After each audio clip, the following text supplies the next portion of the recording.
Warning, this podcast has stories of real-life events and true crime that happens every day. These stories may contain adult language and graphic or disturbing details not suitable for everyone. Listener discretion is advised. 132 in Bush, I've got him at gunpoint. They're pulling them out. 10-1-1. Advise ready for gameplay. God! Welcome to another episode of War Stories. I'm Tom.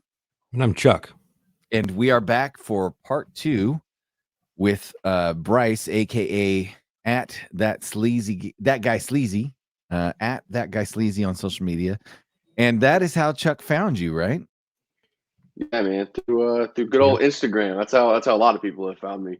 I was about to say, it's funny. I actually haven't even been in Ukraine since April.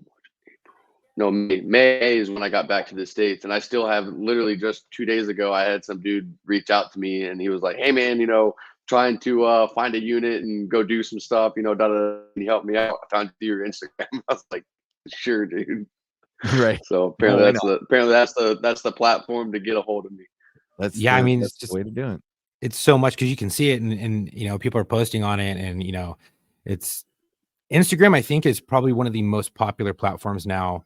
That's why Facebook bought it. Yeah, I mean, just because you can see the pictures, it's like almost like X or Twitter, but with its better interface and. Yeah. Right. What's funny is I Gen Xer, it's Facebook. If you're a millennial, it's Instagram, and if you're a Gen Zer, it's like Snapchat. Yeah. So yeah. But like it's funny because I never intended for my Instagram to get the popularity that it has now. I never that's not what, like, my Instagram is still my original Instagram. Right. You didn't start Instagram for this. No. Like what I was doing, what I intended for just putting stuff on my Instagram was for my documentation of my journey in Ukraine with family and friends that I had on Instagram, who wanted to check up on me, but wasn't, texting all the time and stuff like that.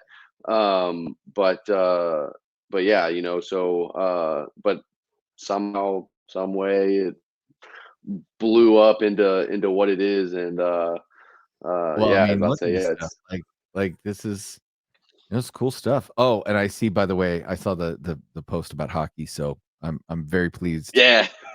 Very pleased. Yeah, man, I'm hockey. I love hockey. But yeah, I mean, like, as you can see, like, I still post, I posted hockey. I was like, it's still my personal Instagram. I just right.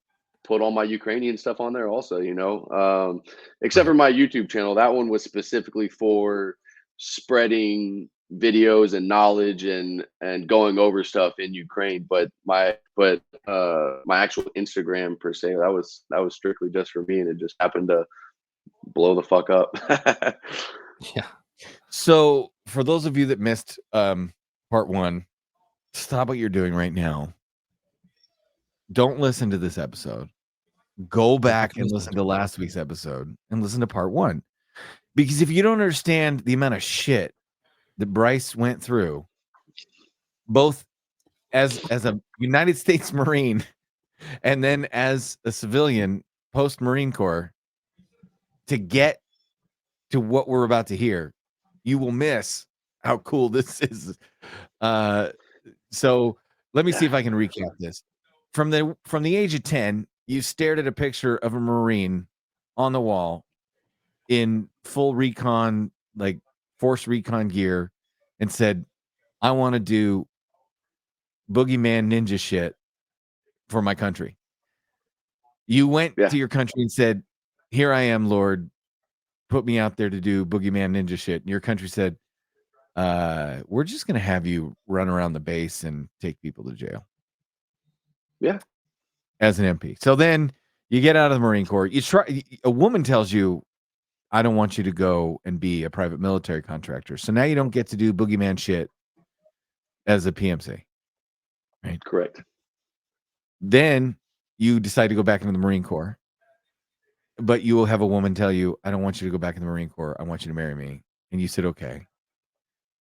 And then the I'll say this: the Marine Corps wouldn't have cheated on you. It would have just I knew right to your face.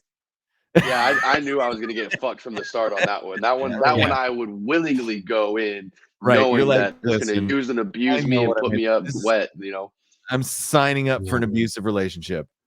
Right. correct. Yeah, Correct. Yeah. So, okay. So instead of the abusive relationship you wanted, you ended up with the sneaky abusive relationship you got. Correct. Yeah.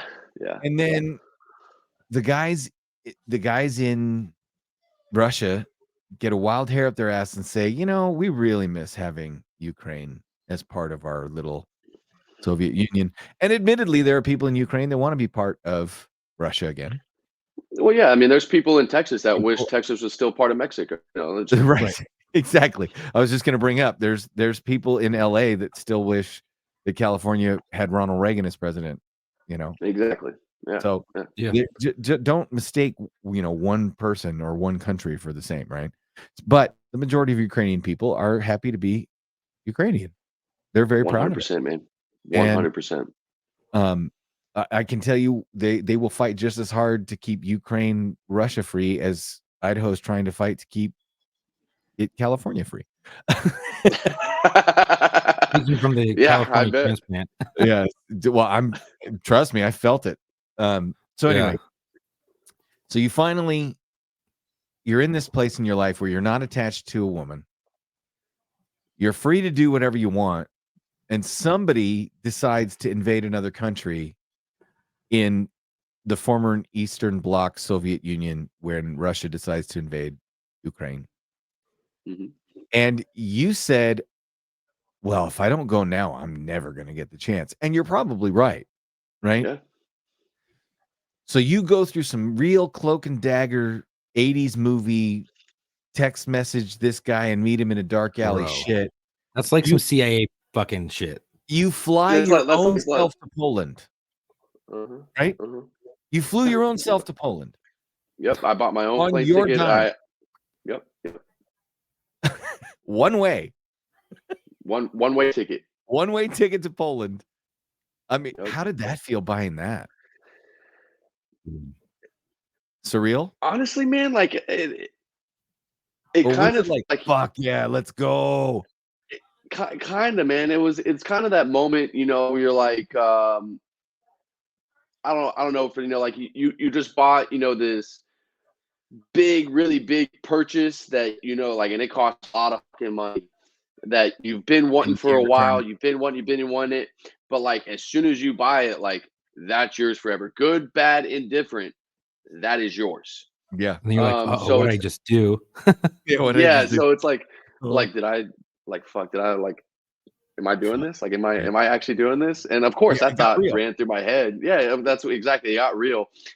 Especially, you know, I'm standing in DFW airport, you know, going through TSA, you know, and you know, I got my passport, and they're looking at it, and they're looking at my plane ticket that's going to Poland, and they're like, and I have all my fucking combat gear with me, minus a rifle and ammunition. Right. And they're kind of looking at me. They're looking at it, and I was like, they're like, "Where are you going?" I was like, "Poland." You know, because at the time, you know, it was sketchy. Like, we didn't know how the States was going to react if you went and fought. And I was like, "I'm going to Poland." They're like, "Well, for how long?" I was like, "I don't know, a couple weeks." Like, "Why don't you have your return ticket?" "Well, I don't know what day I'm coming back." And they're like, "Okay, all right." Fucking let me go. And yeah. And but I what was are they gonna say? so, Just what are you gonna say? Fuck them. Yeah, exactly. But I hadn't committed a crime. I hadn't done, you know, I haven't committed treason. I haven't done anything. It's not a crime to moment though. You still pucker factor a little bit, and you're like, "What are they gonna say?" And then the voice in your head goes, "Motherfucker, what are they gonna say?" And you're like, "No, but seriously, what are they gonna say?" Yeah, the only thing that I was really worried about was I had level 4 ceramic SAPI plates, and I'd been reading. Yeah, I had been reading a lot of places that some TSA agents, if they wanted to, would confiscate them, and you were not getting them back. Oh, that's crazy. And I was like, man, and I got these things for a fucking steal. Like each plate was originally like $500. I got the 2 of them for $275.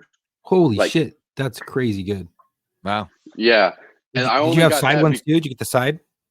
Nah, I didn't wear any side sappies, just my front and back sappy. But and I think I only got that crazy deal because there was an Army Navy surplus store in Bryan where I was living, and I was picking up just small gear that I needed that I didn't have left. Mhm. And I saw that they had just stacks and stacks and rows of sappy plates.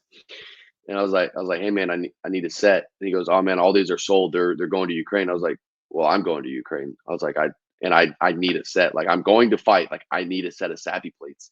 And he was like, Mm. man, I don't know. These are already sold. And I was like, dude, I'll pay the price for them. Like, I'm not asking for like, and it did like, I need plates. I was like, Right. this is my plane. Like, I had my plane ticket on my phone. I was like, you can see, like, I'm going to Poland. This is the city I'm flying into. That's the border. Like, this is where I'm going. And he's looking at that and he goes, let me call my manager. So he called the manager, which I think was the owner of the store. And sure enough, sold them to me. And I think he sold them to me for the price that he was selling them as bulk. So Right. I got dude. crazy. Yeah, crazy. So that was the biggest thing I was worried about, because like I knew I could eventually probably find plates in Ukraine, steel plates or something like that. But Yeah, level four ceramic for $250 for bro, that, like That's I will wild, bro. never find that again, ever. bro, Mm-mm. that's like lucky. that's like my buddy who went to Moscow for his senior trip when it was still the Soviet Union, and a man offered him $350 American for the Reeboks off his feet. Jeez. Right? Like, you Yeah, show up, he'll never get that you offer again. show up, right. You show up to Ukraine with level 4 ceramic plates. You're a god among men, right? Like, Yeah, there's not everybody's Yeah. gonna have that. Very few people are gonna have that. Let's be yeah, honest. yeah, Dude, yeah. imagine But, if TSA would have They're yanked still that shit. rocking flak jackets, right? dude, I would have been pissed, man. If TSA would have yanked it, dude, that would have been like that wouldn't have been a punch to the gut. That would have been just like a straight like Kick to the stab, balls. and then like slice it all the way Yeah. across and just straight gutted me, like just right there in the fucking open. So But now but no, you they did didn't do nothing. you get an address to a safe house. Yeah, And yeah. that's where we're at in the story. You are Yep. now in a safe house in Poland with Mhm, all your mhm. shit. Fucking Jason minus Bourne the over here. weapon. Yeah. So this And- house actually turned out to be like this little hotel in the village. So it wasn't like a standalone house, which made me feel more comfortable. Yeah, right. You didn't have to say some fucking code word and you're like, hello. Yeah, knock 3 times, wait for a second, knock 2 more times, and then say the Yeah. magic word. No, I didn't have to do that. It's penny. Yeah, exactly. Yeah. So I get there. And actually, it's funny getting into this hotel. So obviously, I don't speak Polish. And so at the airport, I order a taxi, and I just gave the address to the taxi guy. I was like, can you take me here? And he was like, yeah, get in. So and he's this little bit. He didn't have a lot of. What did he have? He had like a Skoda, maybe like a small Skoda. So I have my deployment bag, which for people that don't know what it is, it's like this large duffel bag with wheels Mhm. and like a harder bottom. Um, you could probably fit a body into it, Yeah. plus some gear. Like it's a good size. Like you can fit everything that you need for deployment in this bag, all your kit and gear, everything. So I had that. I also had a sea bag with some like different gear that I was bringing, some different aid that I was bringing for whatever unit that I joined up with, as well as just my normal backpack, that's a day sack, so to speak. So he's packed this all into this Skoda, and he takes me to the address, and we pull. It's nothing but Polish cop cars and vans, with the bars and the cages on the windows and stuff like that. Huh. And I was like, what the hell is this? So, but I looked at him. I was like, is this the place? And he was like, yeah. I was like, all right, cool. So I get out. I get all my shit. And we're in like middle of nowhere, Poland. Literally like middle of nowhere. We're out in the country. Mhm. Just fields and And cattle and sheep and shit. Yeah, we're out in the middle of nowhere. So I walk into this hotel, and I put all my stuff down in the lobby, and I walk up to the desk, and my phone wasn't working properly at the time. Um, so I'm trying to get Google Translate to pop up, but it wasn't wanting to pop up. So I'm trying to talk to her in English, and she only spoke broken English. And Oh, basically, come to find out that they didn't have any rooms. And I was like, no, I was told to come here. I was like a American soldier fighting Ukraine. And she was like, no. And I was like, what the fuck? Like, I was told to come here. So then I was like, let me make sure this is the right address. So I showed her the address on my phone. I was like, is this here? And she was like, no. And she just pointed out the window. And I was like, okay, how far? I was like, how far is this? I was like, because the taxi cab just drove off. I don't have service to be able to call a cab. Like, how far am I about to have to walk? oh shit. And yeah, so I asked her, and she was like, just over the hill. And I was like, all right, cool. The hill is maybe 500 meters out, 300, 500 meters out. Oh, so Nothing. pretty short. Okay. Yeah, so I was like, whatever. I was like, my deployment bag rolls. That's fine.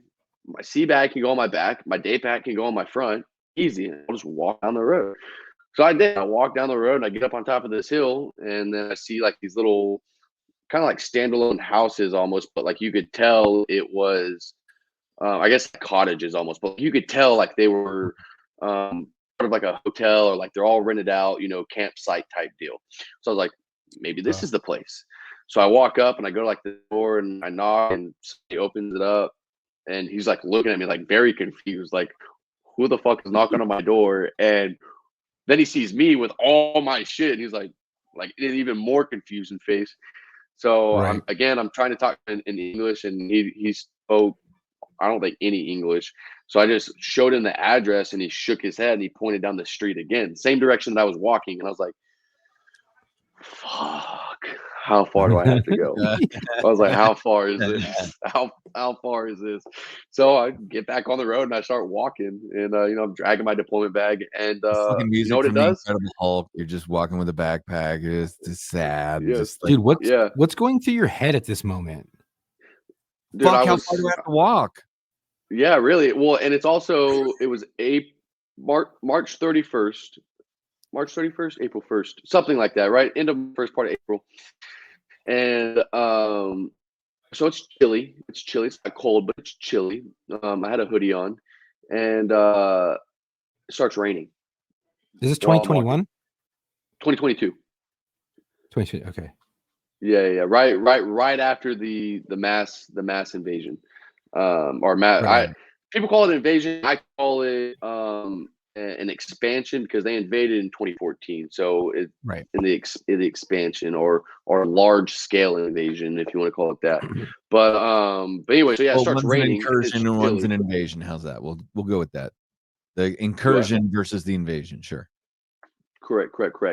But so it starts raining, and I'm like, God, this is one hell of a fucking journey. Turns out that the hotel was just on the other side of the hill, but it was like another kilometer on the other side of that hill. Oh, So I walked a little over a mile. For the people that don't know 500 meters turns kilometers and into a stuff like mile. that. Yeah. So yeah, 5 football fields turned into Right. a little over a mile. Like, I think it was like a mile and a half, give or take, something. Oh, dude. But I walk up to it, and I walk in, and as soon as I walk in, I can hear people speaking English off in the distance, with accent. So it wasn't American English, but there's English. I'm like, I'm home. Like, this is it. Like, this has to be the place. Like, there's no Right. way this isn't the place. So I walk up to the Dear Lord, please, I will go home if this is not the place. Right. Oh yeah, it was fucking wild. But so I walk up to the receptionist, and again, she doesn't speak English. I'm trying to speak to her. I was able to connect to their Wi-Fi, so my Google Translate started working.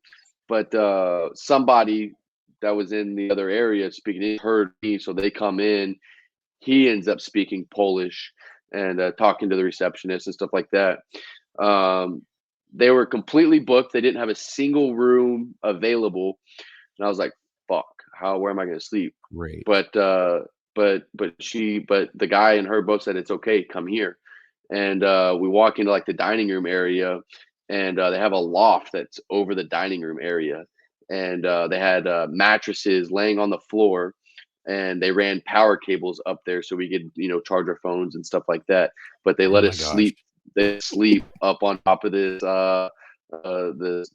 rafter, so to speak, or loft, for volunteers going to Ukraine. This happened to be, I came to find out, like, this is a well-known, safeguard for, Ukrainians leaving Ukraine, going into Poland and going to other places, and then for foreigners trying to go into Ukraine. Good halfway point or midway point. Yeah, and it was literally 30 minutes from the border, so it was the closest thing to the border.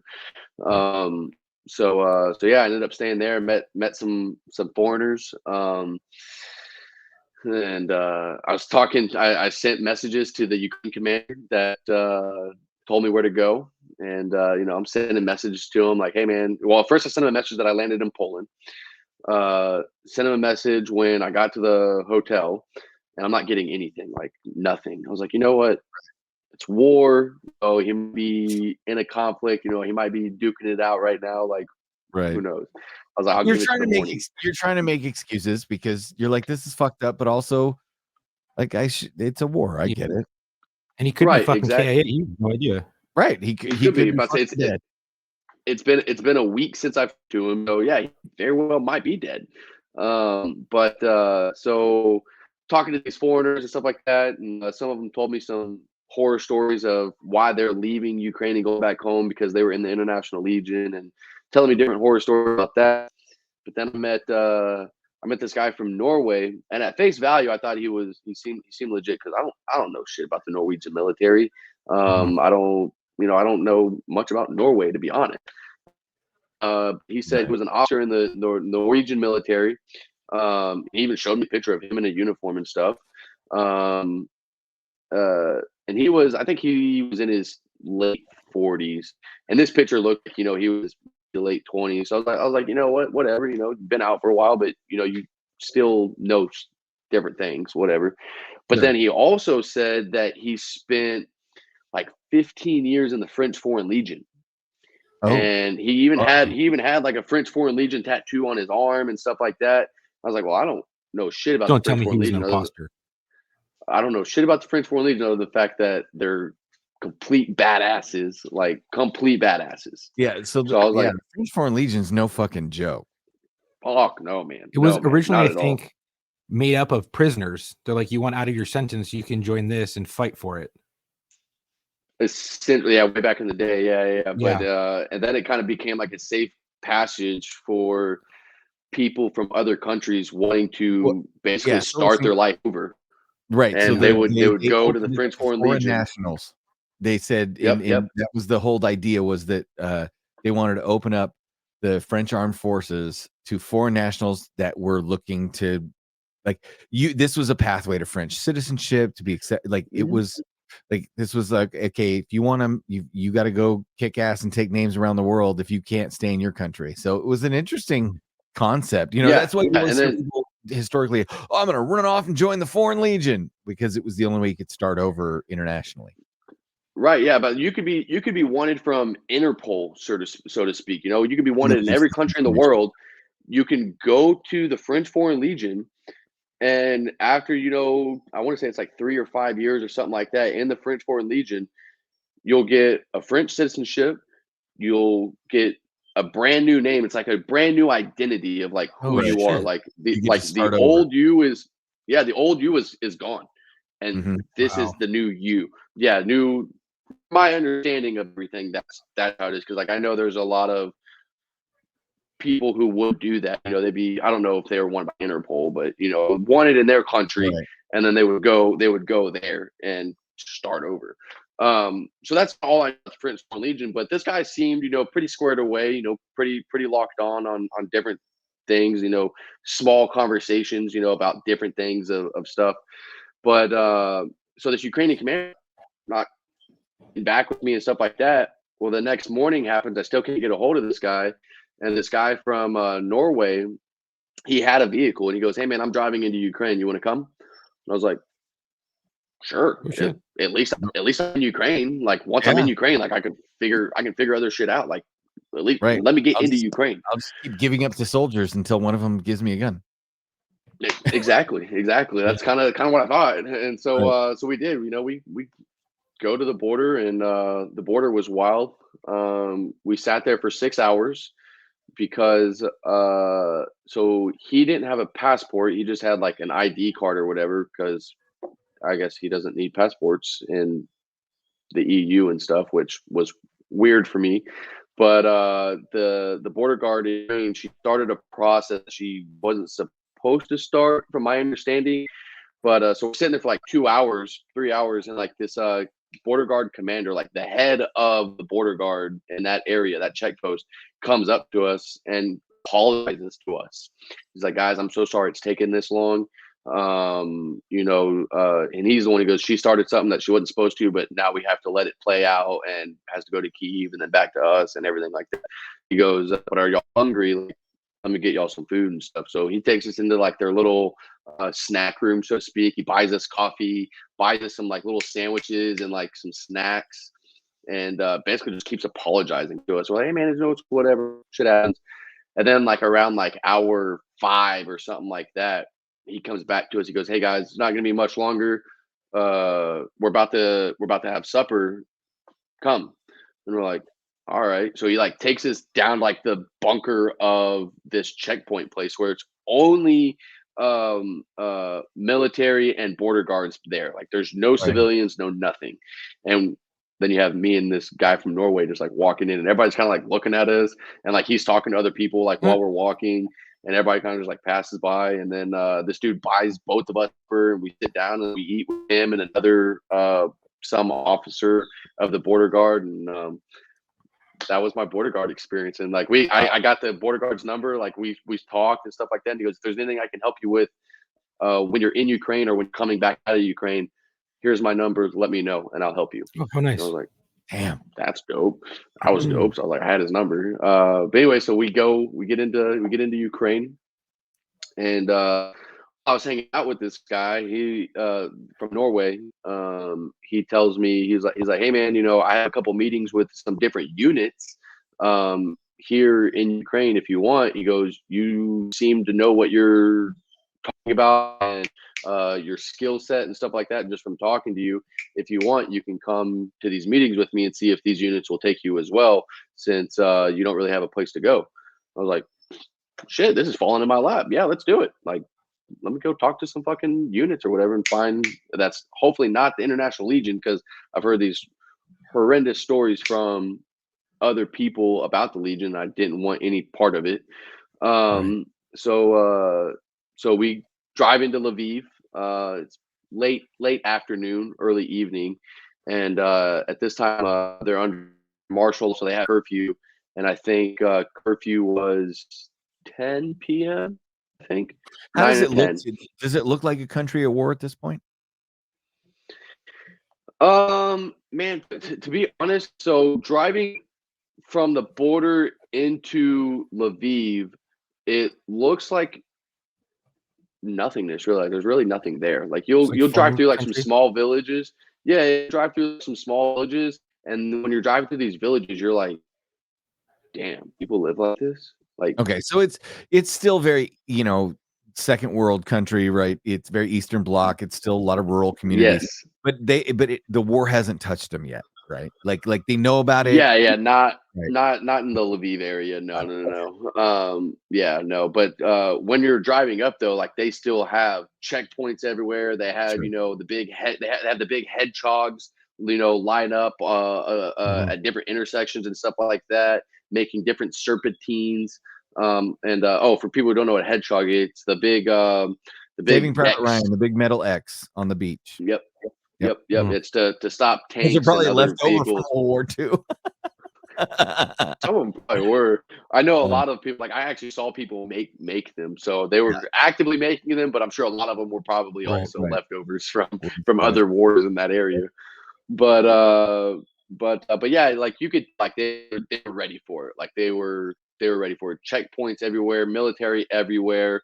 Um, like they were ready for it. So late early evening, we're getting in. So we go to this hotel, and this hotel ends up being like the it ends up being like a common passageway for a lot of foreigners coming in and out of Lviv uh, to go do different things. It was weird, and like I didn't know that at the time, but it ended up being that way.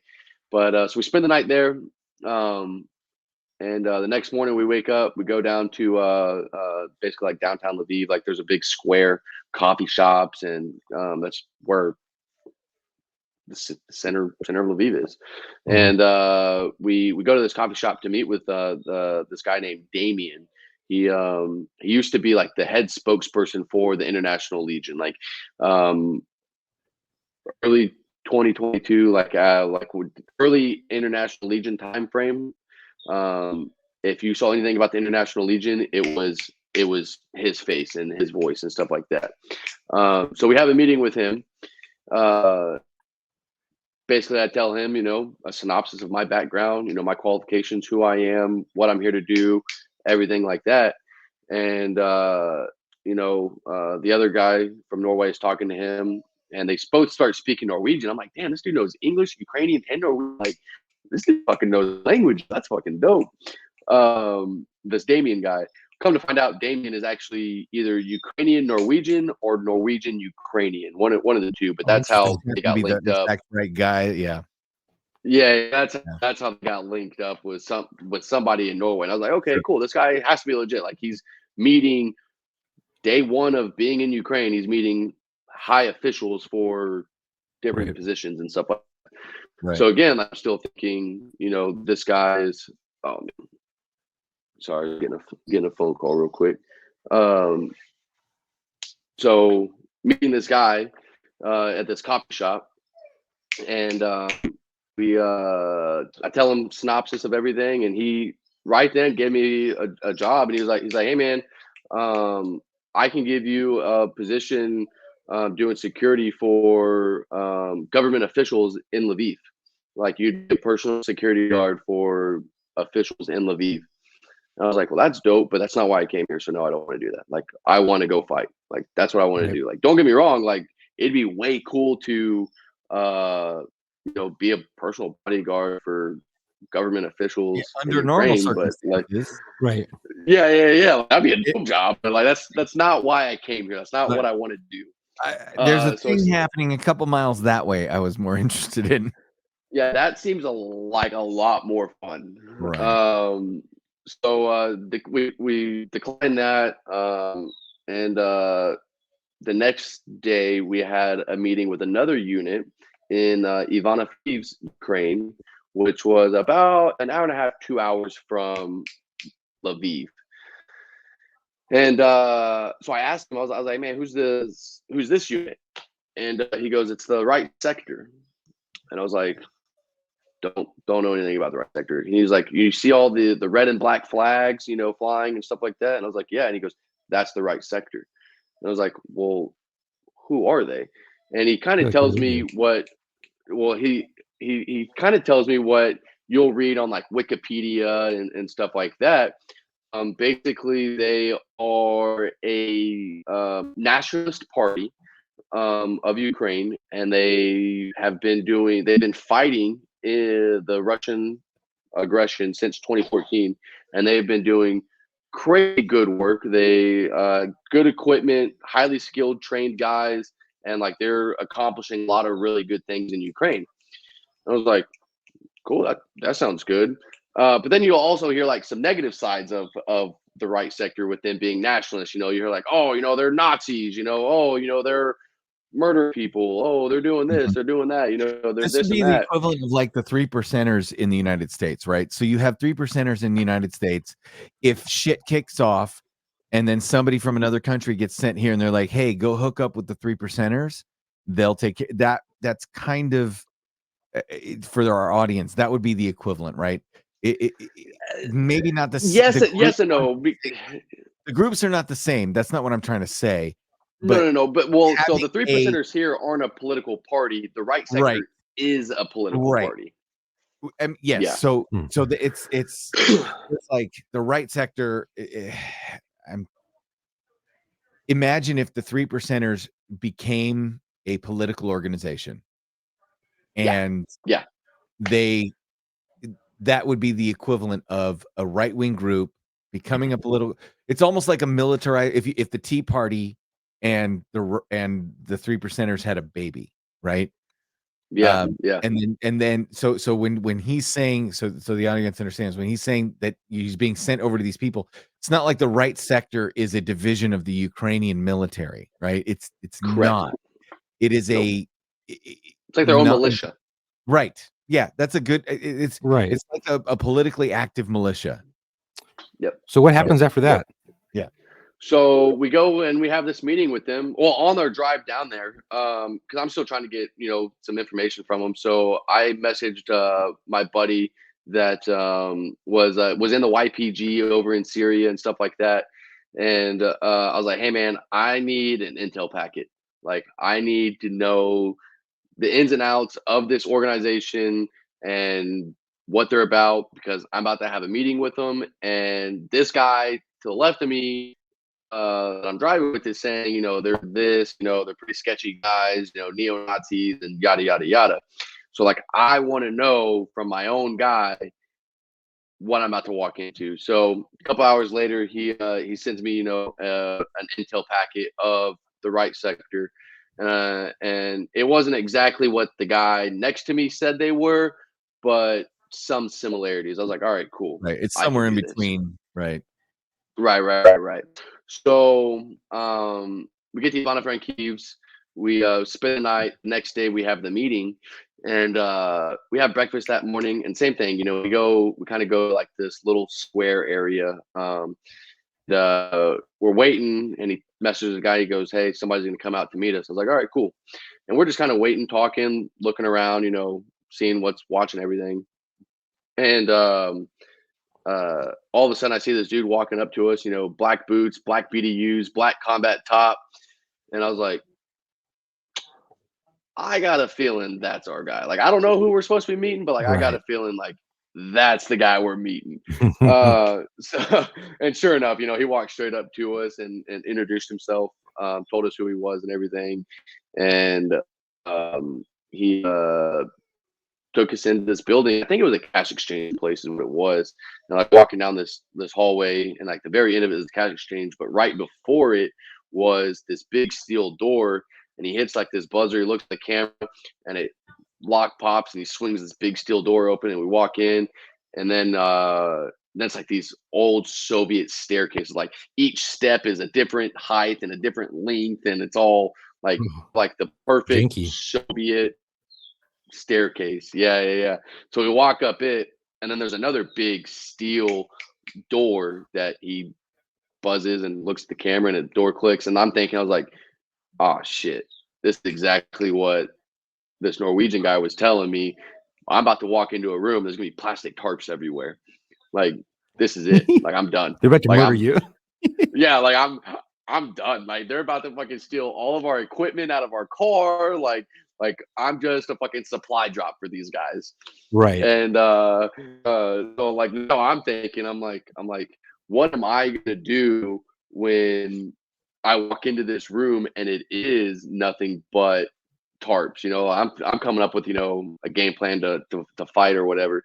But walk in this room, and there's a couch, a desk, and computer. Two guys. I think there's like two or three girls in there, like talking to them.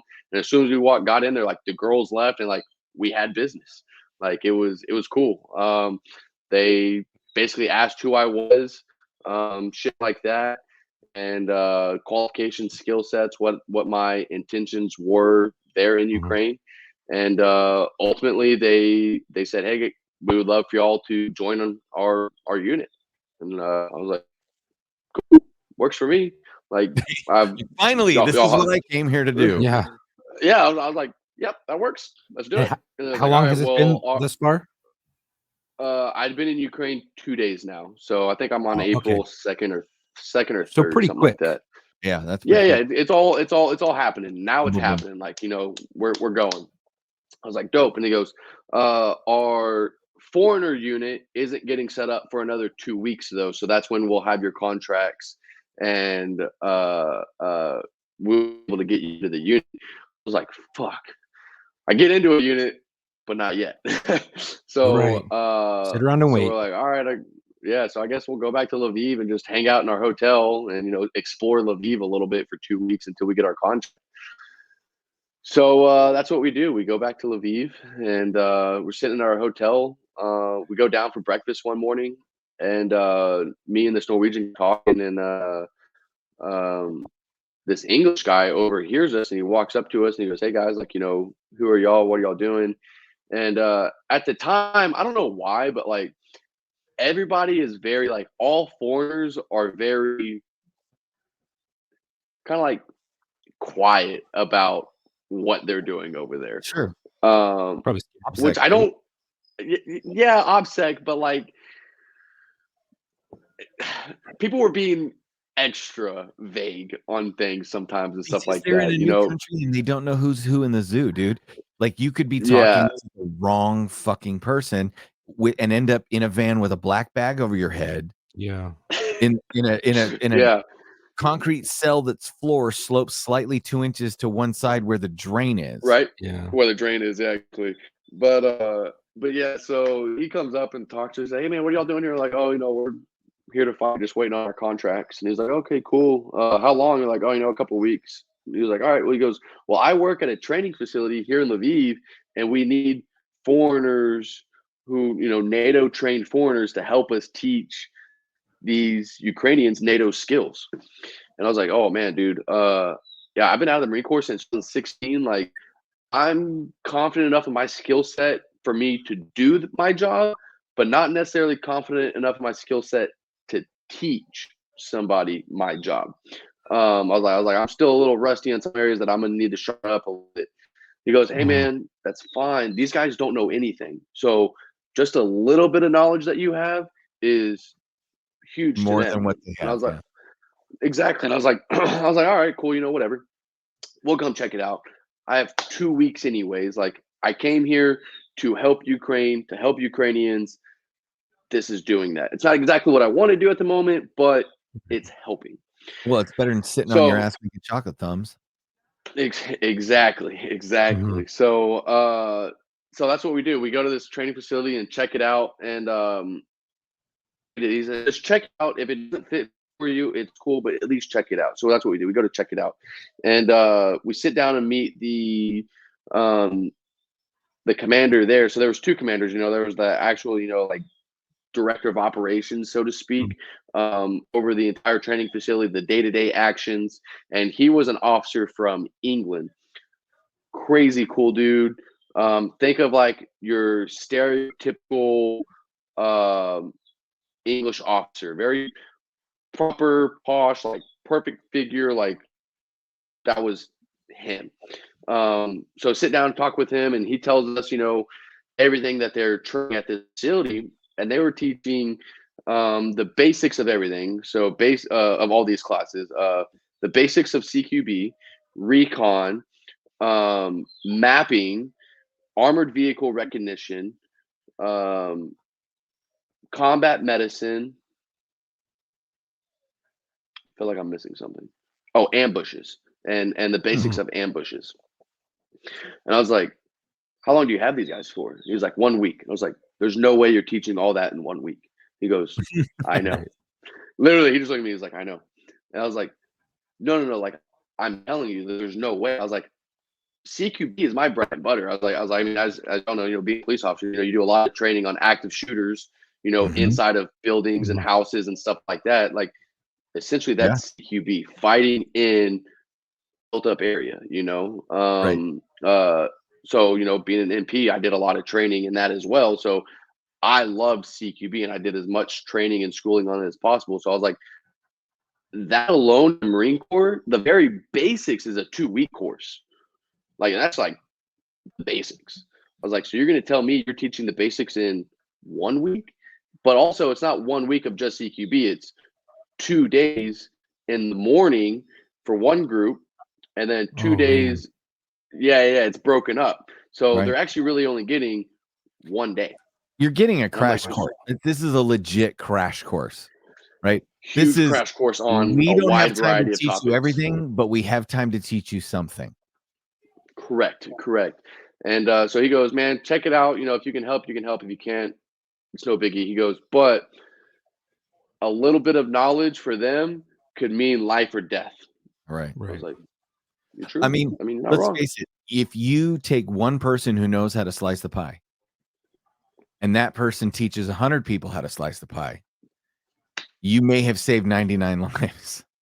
Correct. 100%. 100%. So with CQB being like, you know, my bread and butter, I was like, hey, I'm gonna go sit on this CQB course and see what your instructor's teaching them and how they're doing.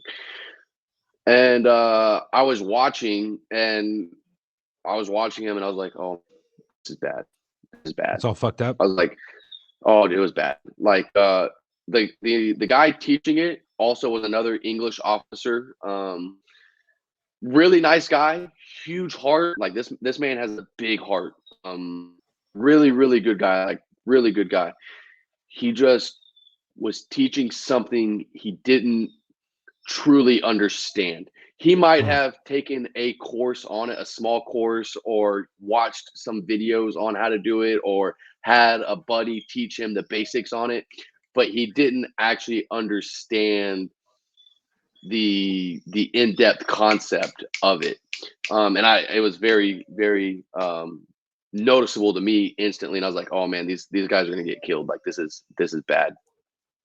Right. So hey man, like cool if I help teach this course. He's like, yeah man, cool, sure, whatever. So I kind of started helping teach it, and ultimately I became the lead CQB instructor for the course.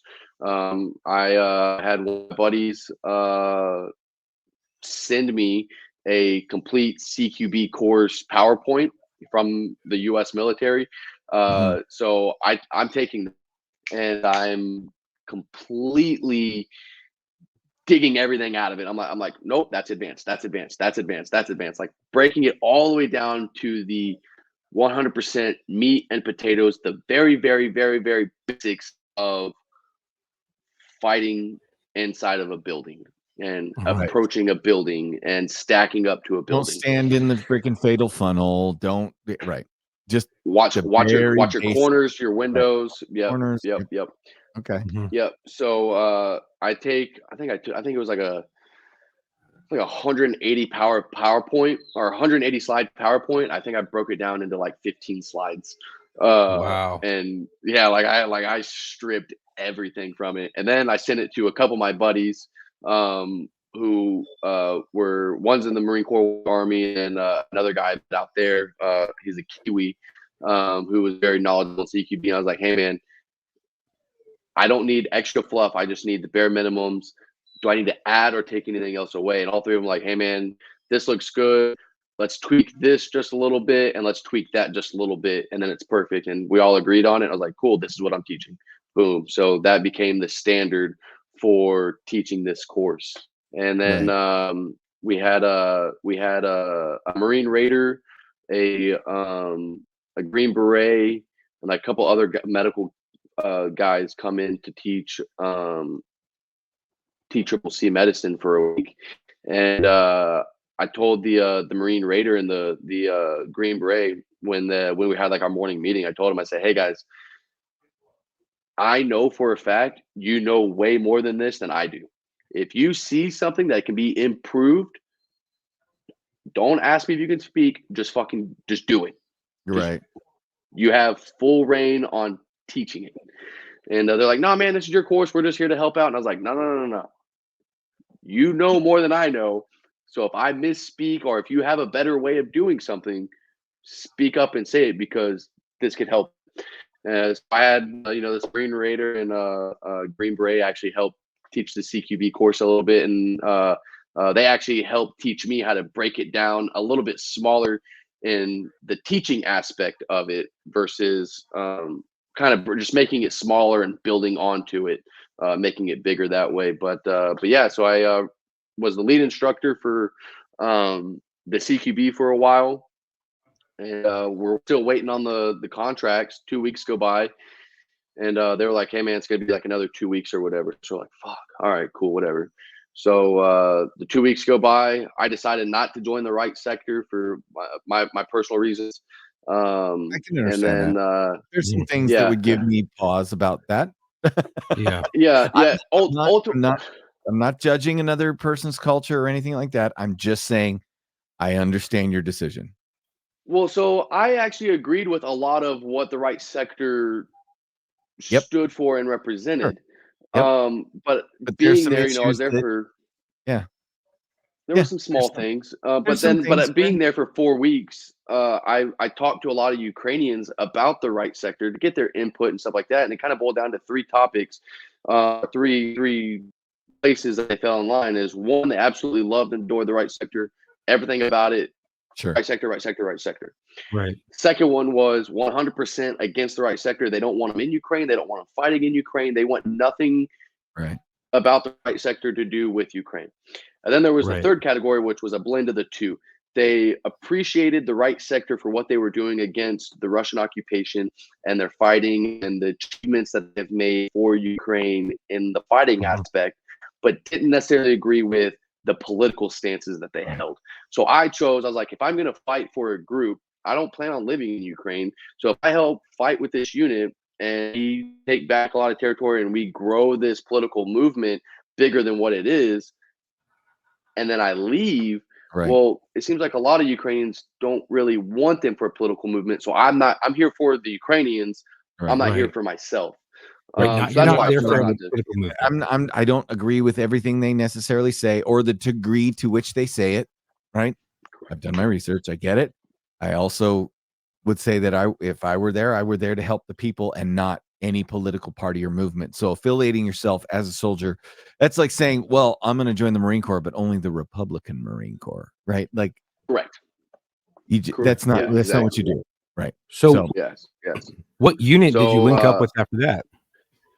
So I stayed. I actually ended up becoming the chief director, or chief operating director of the school, because the English commander, the English officer, went back to England and kind of just was like, "Hey man, it's yours." So I took over.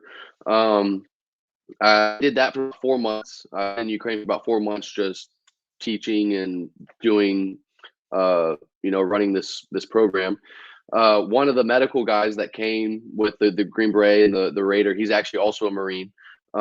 He taught EMT and paramedics and stuff like that back in the States. So he taught at our school for a little while, went back to the States to do some stuff with his wife and work and everything like that. But he was coming back and he was going to teach. He wasn't coming back to the school. He was going to teach medics on the front line. I was like, yo, man, I'm done teaching. Like, I love doing this. I love helping. At this time, I think we had trained roughly 1,500 to 2,000 Ukrainian soldiers at our program. I was like, I'm done. I'm done teaching. Like, I want to go fight. Let me go to these units with teach medicine with you and find a unit that I can fight with. And he's like, yeah, man, come on with it. So that's what I did. We trained frontline units for about 2 weeks. TCCC, basically teaching them all how to do basically self-care and buddy care. And then I found the 59th, which is a mechanized brigade in Mykolaiv, and I joined them. So I went back to Ternopil, which is just outside of Lviv. Different than Chernobyl, just so there's not the same place. It's Ternopil, not Chernobyl. Right. Different place. Different place. Still in Ukraine, but different place. But so I do all my processing there. My medical evaluation, everything like that, which is nothing like American evaluation. It's, hey, are you crazy? And I was like, well, I flew from America to a country at war to fight for you guys. No. I was like, cool. Blue stamp signature. Next. Right. Awesome. So it was easy. It was perfect. So then I go fight in Mykolaiv for a little while. Well, so here's was the it like, thing, Bryce? I think I'm gonna have to stop Chuck because we're almost out of time again. Oh, If you dang, can yeah, believe we it. are. Yeah. So what I would like to do is I would like to invite you back for a part 3. Let's do it. Yeah. I'll come All back. right. Because Let's you do guys next don't week. even know. I was looking at your social media. I want to know the story behind this picture. Yeah. This is Yeah, the caption. Now we're looking at our guest Bryce right here, laying in, not even in, laying on basically an emergency blanket and a basic a piddle pad. It's like a pee pad. Yeah. Yeah. Yeah. So it's an Yeah. emergency blanket and a pee pad. It is not an ER. It is literally a solar blanket and a pee pad. Blood coming out your eyes, and you say you're gonna have to do a lot better than a grenade to the face from 2 meters away. Yeah. I want to know about that. I want to That know was- because you spent some time getting there. You spent some time training, and then you go up to the front and you finally get to do some boogeyman shit. Yeah, man. I did a lot. Yeah. Yeah. About to say And I in was. a very short period of time. Yeah. Oh, yeah. I did 2 deployments there. So the first time I spent 6 months in Ukraine, Right. 4 months training, 2 months fighting. And we'll go more in depth, next week whenever we do this again. But come back to the States, tried to go to the Army to go do boogeyman shit for us, and got fucked over by the recruiter again. So then I went back to Ukraine, and I was in Ukraine for another 6 months there, and that's when some Get Russians blowed didn't up. want to surrender. Yeah, some Russians didn't want to surrender, and I took a grenade to the face. So Yeah, wow. So let's just go ahead with your dedication this week for part 2, because we did say last week we were going to do your dedication, Mhm. and then Yeah, man. if you have additional dedications you want to add on, we can always do that next week. But let's make sure we do those. Perfect. So who would Perfect. you like Yeah, to man. dedicate this episode to? So this one, I actually have 3 for Well, do this you want to one. do 1 or 2 today and then save some for next week? Boom. Yeah, that works. That works. All right. So All right. 2 of them, they both died in a phenomenal battle, a big battle, in just right outside of Mykolaiv in the Kherson assault. And one of them, he was a U.S. Army captain. Did his duty in the U.S. military, and then decided to come over to Ukraine. Went by Kilo. He's also a native Texan. Really cool dude. I gotta do a lot of really good ops with him. And then the other one is he's a Ukrainian actually, and his name was Don. He was our translator my first hit. And super cool dude. He was 30 years old. Didn't want to fight, didn't want to do anything, but he knew that he needed to help us interact and talk with the commanders and everything like that. So he gave up his position because he still worked in intelligence for the military. He gave up his position in the office to come fight shoulder to shoulder with us, just so he can interpret and translate for us. So Kilo and Don both passed October of 2022. Oh, well, rest easy, brothers. We got it from here. And Chuck and I had only planned on 2 parts, but this has been so fascinating. I think we're gonna have to extend it out to 3. So Bryce, thank you for agreeing to come back on, and we'll set up Absolutely our next episode. Yeah, that third one's I think it might be just a little tad longer, because I think you're gonna have a lot. If not, we have to do another 2-parter and make it 4 parts. I think I'd say that these 2 with all the build up and getting into Ukraine and like that. We're pretty much to The shit. what everybody's really wanting to hear is the war stories. The good old fucking gunfights and shit blowing up. Yeah. Yeah. Well, we'll get to that. So stay tuned for part 3. And Chuck, what do you have for everybody? Well, I just want to say, hey, everyone, thank you for listening. If you like today's podcast and the content we provide, please help us out by rating and reviewing us on Apple Podcast or whatever podcast platform you listen to.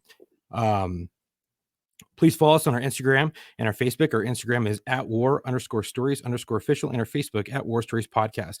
click the link in the bio. You can get to the YouTube. You can get to the website, which is www.warstoriesofficial.com, where we have some merch, we have some gear, things like that.